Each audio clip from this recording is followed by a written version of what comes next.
correct? Well, we're negotiating right now, and it's also BRICS. You know, they have BRICS, which is basically a group of countries that are anti the United States, and India is a member of that, if you can believe it. They sell a lot to us, but we don't buy from them. You know why? Because the tariff is so high. They have one of the highest tariffs in the world. What the fuck is going on here? अब इस आदमी से कुछ logical expect करना ठीक वैसा ही है जैसे अरविंद केजरीवाल से ईमानदारी एक्सपेक्ट करना। बट सीरियसली, ये ट्रम्प पूरा ही पागल हो गया है क्या? इसको फिक्शन और रियलिटी में फर्क समझ में नहीं आता क्या? ले दे के कुछ ही दोस्त बचे थे यूएस की इस पूरी दुनिया में, जिसमें इंडिया भी था। लेकिन मागा सपोर्टर्स की तरह ट्रम्प का दिमाग भी थोड़ा चक्कर खा गया और अब ये हमारे ही पीछे पड़ा हुआ है। बेचारे को कोई बताओ कि डीप स्टेट ने ऑलरेडी स्क्रिप्ट लिख दिया है जिसके अनुसार the world is going to be de-dollarised pretty soon. ये जो टैरिफ खेल रहा है ना सबके साथ, nothing is actually going to come out of it. खैर, इस पागल को कोई क्या ही समझाएगा। आई मीन सीरियसली, ये आदमी ना तो मैक्सिकन बॉर्डर को बचा पा रहा है और ना ही डेमोक्रेट्स की अच्छे से ले पा रहा है। जिस काम के लिए इसके सपोर्टर्स ने इसको इतने वोट्स दिए थे, वो काम तो ये करने से रहा। तो अब इसने सोचा है कि चलो एटलीस्ट अपने देश का खर्चा तो निकाल लूं मैं, लेकिन कहां से? दूसरे देशों पे टैरिफ लगा के। मोस्ट इंपॉर्टेंटली, इसको ये भी समझ में नहीं आ रहा है कि अगर यूएस इतनी कंट्रीज पे टैरिफ लगाएगा तो उसका बिल अमेरिकन पे ही फटेगा, बिकॉज अल्टीमेटली वो सामान खरीदेगा कौन? अमेरिकन ही ना। तो बेसिकली ये आदमी एवरेज अमेरिकन के लिए चीजें महंगी करके खुद को उनका मसीहा बता रहा है। फ्रैंकली स्पीकिंग, ये स्कीम राहुल भैया की खटाखट पॉलिटिक्स से भी ज्यादा बेकार है। एटलीस्ट राहुल भैया की खटाखट इकोनॉमिक्स मॉडल से उनको थोड़े ही सही वोट्स तो मिलते थे, लेकिन जो ट्रम्प कर रहा है उससे उसकी हालत आने वाले मिड टर्म इलेक्शंस में ही खराब हो जाएगी। अब ये बात ट्रम्प चाचा को कौन समझाएगा? Anyways, let's not compare our beloved Rahul भैया with ट्रम्प चाचा। पता नहीं कौन बुरा मान जाए। Coming back to the main point, US चाहता है कि हम उसके डेयरी प्रोडक्ट्स को इंडिया का मार्केट एक्सेस करने दें।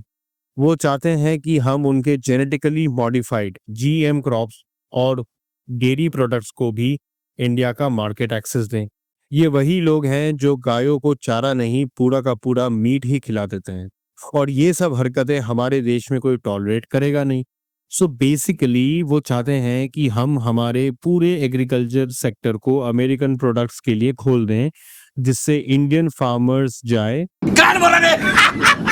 इसी के चलते अभी तक US India trade deal complete नहीं हो पाया है, और जो हालत अभी है मुझे लगता नहीं है कि वो कभी कंप्लीट हो पाएगा भी। बात सिर्फ इतनी ही होती तो भी ठीक होता। ये चाचा तो सब जगह जाके अपने आप को इंडिया पाकिस्तान के बीच का मीडिएटर बताता रहता है। ऑपरेशन सिंदूर के टाइम पे इंडिया ने पाकिस्तान को तो पेला, लगे हाथों नूर खान बेस को भी पेला। उनके फॉरवर्ड एयर बेस जहां से उनके अमेरिकन F-16 उड़ते हैं, उसको भी पेला। उसके ऊपर से मोदी जी ने ट्रम्प का व्हाइट हाउस आने का इन्विटेशन को भी टाल दिया। अब इतनी बेइज्जती यूएस झेले तो झेले कैसे, क्योंकि वो तो ठहरा एक ग्लोबल सुपर पावर। अजी लंड मेरा ले दे के बात बहुत सिंपल सी है। इनका डेट सीलिंग बहुत ऊपर जा चुका है। फ्री का डॉलर छापने को इनकी हिम्मत हो नहीं रही। 1971 के फिएट डॉलर पॉन्जी स्कीम ने इनको 50 सालों तक आराम तो दिया, लेकिन अब इनकी इकोनॉमी पूरी तरीके से खोखली हो चुकी है। लार्ज स्केल मैन्युफैक्चरिंग ये लोग कर नहीं सकते। इनको आता है सिर्फ fighter jets and long range bombers बनाना। बाकी सब चीजों के लिए ये लोग हम सब की तरह चाइना के ऊपर ही डिपेंडेंट है। पहले एटलीस्ट दूसरे देशों को डरा धमका के ही सही अपना मिलिट्री इंडस्ट्रियल कॉम्प्लेक्स चलाए रखते थे। अब वो भी ज्यादा कुछ हो नहीं रहा है। इतना अगर कम था तो इन लोगों ने फेमिनिज्म कर करके अपने बर्थ रेट को भी खत्म कर दिया है। सोसाइटी को इन लोगों ने यूएस डॉलर की प्री प्रिंटिंग से खत्म कर दिया है।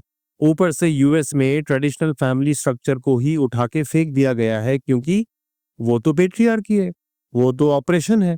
इतना अगर कम था तो यूएस में लेफ्ट लीनिंग डेमोक्रेट्स आए दिन इमिग्रेंट्स बढ़ाने की बात करते रहते हैं। जैसे इंडिया में हिंदूज के कंपैरिजन में रोहिंग्यास के ह्यूमन राइट्स को लेके कुछ लोग ज्यादा ही चिंतित रहते हैं, ठीक वैसे ही यूएस में डेमोक्रेट्स इलीगल इमिग्रेंट्स को लेके चिंतित रहते हैं।